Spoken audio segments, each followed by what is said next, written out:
Welcome to the podcast, Let the Prophet Speak. Today we continue our study of Sefer Mishlei, the book of Proverbs. We are in the middle of the beautiful chapter, Perek Yud Beis, that is chapter 12. We are just reading the second half. I just randomly stopped last time at half the verses because there was no other natural stopping point. And so we're about to read verse 15, which is Pasuk Tes Vav.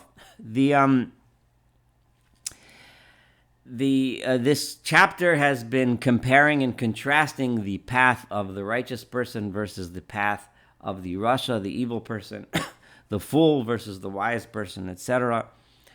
And we learned so much from the first half. Let's see what we learn now from the second half. Derech Evil. The way of a fool is yashar be'einav, is proper in his eyes. This is such a profound and important insight that the person who is a fool, the person who is following the path of lies, deceit, thinks he actually fools himself into thinking that he's going down the right road. That is the ultimate in falling into the trap of lies and deceit when you believe your own lies. That but a wise person is someone who listens to other people's advice. Again, this is reiterated, and this is how this chapter started in verse 1. Ohev Musar, Ohev Das, one who loves to and is open to listening to criticism from others, to advice from others, is a wise man. Whereas a fool is so engrossed in his own foolishness, in his own deceit, in his own false path, that he even thinks that it's right. And he, of course, refuses to listen to anyone who tells him otherwise. Evil bayom yivoda kaso. An evil, a fool, in the daylight, his anger is known. He is always walking around claiming to be the victim. Everyone is always wronging him. Every time there's a perceived slight that against him, he is out there declaring it in the public, taking on the mantle of victimhood. However, v'chosek kolon arum, one who is smart is a person who hides, who conceals his shame. In other words, when something happens to him, he takes it and moves on. He doesn't walk around and expect everyone to treat him great just because he went through some suffering. Verse 17, Yafiach emuna yagid tzedek. Someone who is yafiach emuna, who breathes the truth. The truth is something that you don't just say it, you don't just live it, but you literally breathe. Your very lifeblood is truth. Emuna could be truth, or it could mean trustworthiness, obviously both being closely related. Yagid Tzedek, when he speaks righteousness, he speaks good things, he says things that bring peace among others. Ve'ed shikarim, but someone who is a false witness, a lying witness, who is lying about others, saying things in order to harm other people. Mirma, he is a person who is full of deceit, who is full of lies. Yesh bota, there are some people, and this is related, of course, to the verse we just read, 17, who speak, and their words are kimad kiros charev, are like the stabbings of a sword. Lashon chachamim. That's the Eid Shikarim, the person who lies to take advantage of others. When he speaks, he harms other people with his speech. But Lashon Chachamim, the speech, the tongue of a wise man, Marpeh, is healing words, is words that bring about peace among others. The very important comparison and the very important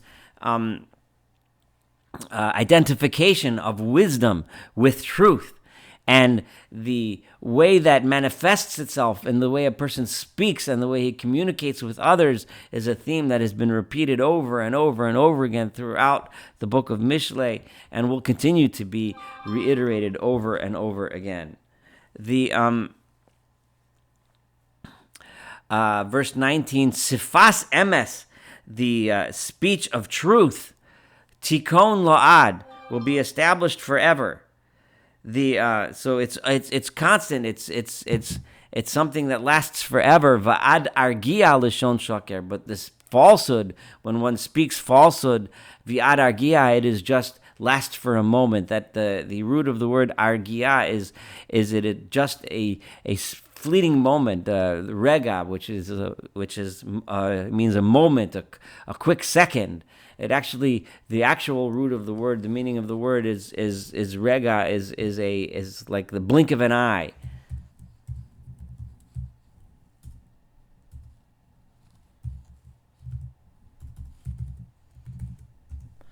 The verse 20, mirma belev chorshe ra, there is deceit and lies is in the heart of those people that are trying to accomplish and achieve evil. Again, identifying lies with evil. Liyoatzei shalom, but those that are looking for peace, that are advising in order to bring about peace, simcha, in them we find happiness, right? The results of their words are happiness, as opposed to the deceit and the strife that is the result of the words of the wicked.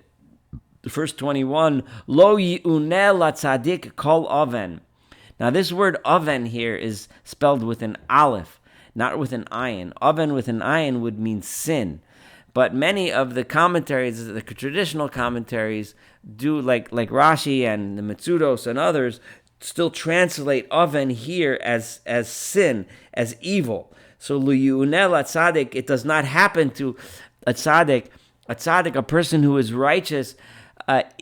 Sin doesn't just happen to him. He doesn't just happen upon bad situations. He lives the kind of lifestyle in which evil deeds aren't the kinds of things that he bumps into. When you live in a lifestyle of lies and deceit, then opportunities for sin are constantly presenting themselves before you, and you're constantly falling into the trap of worse and worse actions. Whereas at tzaddik, these things don't happen to him.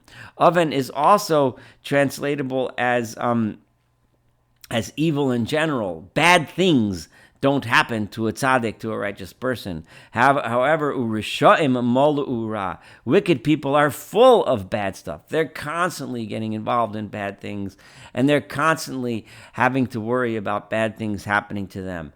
When the company that you hang around with are similar to you in a bad way, then you're much more likely to be a victim of evil. To avat Adonai sifsei shaker. Again, we mentioned about what is the biggest abomination to God. I don't know which number time, this must be at least the 8th or 9th time we've identified that the biggest abomination to God is lying set of lips. V'yosei amuna, but those that do things and act in a trustworthy way and they don't lie, ritzono, that is what is desirable to God.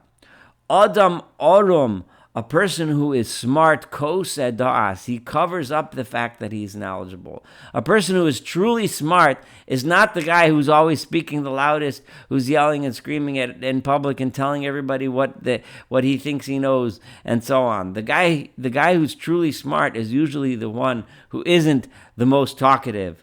Right? V'leiv ksilim yikra iveles. But the hearts of fools, those are the ones that are calling out and proclaiming their foolishness in the street. People who are constantly talking the loudest are usually the ones that know the least. This is such a true statement. You don't need Mishlei or anyone to tell you this is something we see around in the streets. We see it all the time. We see it on social media. The loudest, most popular videos and video shorts you find on social media are usually are the ones with the most likes are typically the ones that are being done by a person who really doesn't know what he or she is talking about. Leiv kisilim yikar velas. The hearts of the fool is the one that is constantly calling out foolishness in public. Yad chorutzim timshol. The hand of the charutz. A charutz is a person who is diligent. We've had this several times. Who's hardworking, who's diligent, who's not lazy, right? Such a person, right? He is the one who is timshol, who is going to be the one in charge. He's going to be the ruler. He's going to be the boss. He worked hard. He worked his way up to the top. Uremiya, the one who lied and cheated and tried to get away with things without putting in the work, Tiyela Mas, he's going to be the one who's forced to work. Mas is often, in modern Hebrew especially, translated as a tax. Mas in Tanakh, in the Hebrew Bible, is typically referring to a person who is forced into labor, who has to work, for wages. So the guy at the top of the company, the CEO, is usually the one who was diligent, who worked hard, who got his way up there. The one who's at the bottom is the one who tried to get away with the least amount of work. De'aga b'lev ish, de'aga, worry or anxiety, or concern or fear in the hearts of a man, yashchena. Now, exactly how to translate this, there's several different ways we can translate this. Yashchena could mean you should try to squash it. You should try to control it. Don't allow yourself to be ruled by your fear. If you have fear, do something about it. Don't make your decisions and actions based on the fear that's in your heart. Yashchena, push it down, push the fear down. But Yashchena may also be going back on the words belevish, on the heart. So it's not telling the person to squash daga, but it's telling you that within a person's heart, right, daga in a person's heart makes the heart, right, bend down. It pushes a heart down. It makes you depressed. It ruins you. So you have to be careful. V'davar tov, but a good thing in the heart, something positive, something nice, yisamchena, makes the heart happy. So the second translation that I used, which is more of the modern commentaries translated that way, then the verse is a little bit more symmetrical. If you have worry, concern, and anxiety in your heart, it pushes it down, it makes you depressed, it suppresses your ability to move forward and act. Whereas hope in your heart, something good, something positive, yisamchena, makes you happy. It helps push you forward. The other way, the more traditional way of reading it is that it's advice. If you have da'aga, if you have worry in your heart, yashchena, you should push it down. This is a great place to mention the famous Gemara, the famous Talmud in Masechet Yoma 75a, that is Ayin Hey Amud Aleph, which says a play on the words yashchena, which could mean to push down or to suppress, but yashchena could also mean, the same letters could mean yisichena, from the language of sicha, from speaking.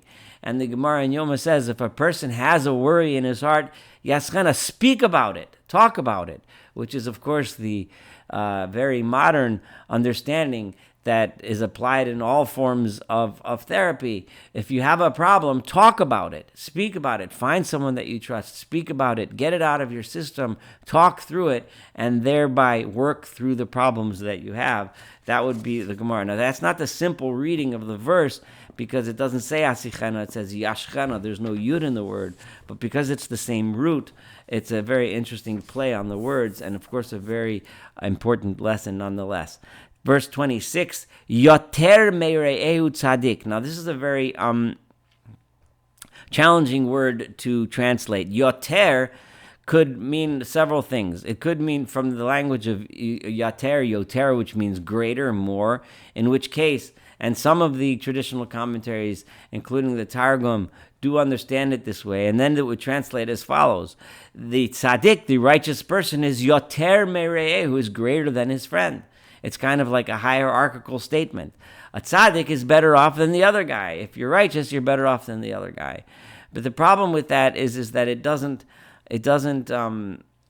fit well. It's not a contrast to the second half of the verse. So another way of understanding it is that yoter is coming from the word latur, which means to spy out, to seek out, to search out, like latur es haaretz, to search out the land. If that's the case, then yoter mere'ehu would then mean, right, one who seeks out guidance from his friend, right, is a tzaddik. Right, and the Malbim understands it this way, and it's kind of a beautiful understanding, that a tzaddik, a righteous person, is the kind of person who is yoter, who seeks things out, meireu, from his friend. And this would again be reiterating the lesson that has been repeated at least twice in this chapter alone, that a tzaddik, a righteous person, a good person, a person dedicated to truth, will be humble enough to seek out advice from others and learn from others when the opportunity arises. However, v'derech rishaim, the way of the wicked people, those that refuse to seek advice, tat aim, it fools them, it leads them in the wrong direction, it leads them off, it leads them astray, because their path is the kind of path that one goes on when one doesn't listen to advice, one doesn't listen to rebuke, one doesn't listen to criticism. So that path will lead you down the wrong direction. This next verse 27 also has some challenges in interpreting it, because the word yacharoch, which we're about to read in verse 27, does not appear in this context anywhere else in the Hebrew Bible, although it does appear a lot in Rabbinic Hebrew. And in Rabbinic Hebrew, yacharoch means to burn over a flame, to roast, so to speak, to roast over an open flame is lacharoch. Now, so if we understand it that way, and most of the traditional commentaries do understand it this way, then the translation of the verse will be as follows: Lo yacharoch remia, the liar, the cheater, who we've equated with the lazy person until now, and you'll see why in a minute. I'm going to use that translation. The lazy person never has a chance to roast, to cook his tzeda, his prey, that which he captured, the animal that he hunted. Why? Because he's too lazy. He's sitting around. He's not doing the work, right? V'hon adam yakar charutz.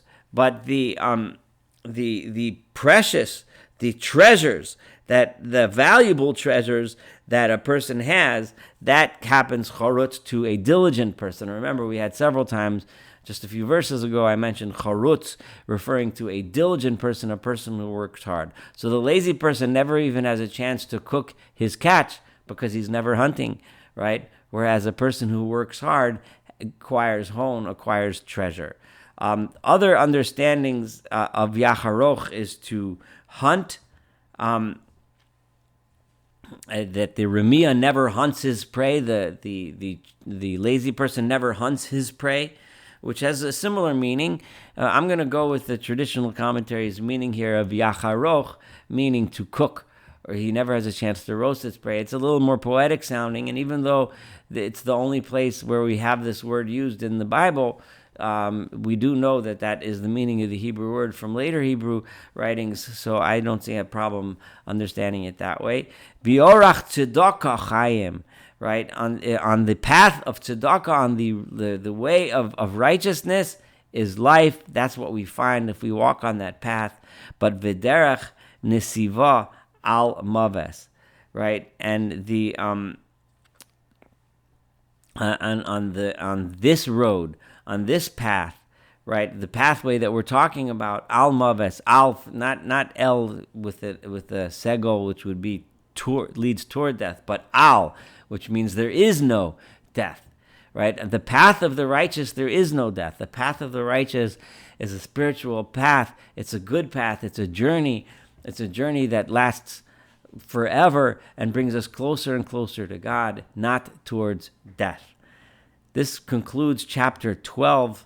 And this I just do want to mention before I finish that it reminds me a lot of something I was just teaching recently in the Kuzari, in the book by Rabbi Yehuda Halevi, the famous work of Jewish philosophy, where he describes how a person following the path of the Torah, following the path of God, is on a spiritual journey where he grows and he grows and he grows in spirituality until he gets closer and closer to God. And then when death comes, death is not something we're afraid of, because it's just a continuation of the process, the spiritual process of becoming closer and closer to God. So the path, it's kind of really what this verse here is saying. The derech nesiva al maves, there is no death, because getting closer and closer to God is the journey of our entire lives. It's the journey that we're on every day, every moment, and we get closer and closer to that path, and death is just another step in that journey. Anyway, this concludes chapter 12 of Mishlei, of Proverbs. Thank you so much for studying together with me. I look forward to studying chapter 13 and, of course, the rest of this beautiful book of Mishlei together. I wish everyone a wonderful, wonderful day.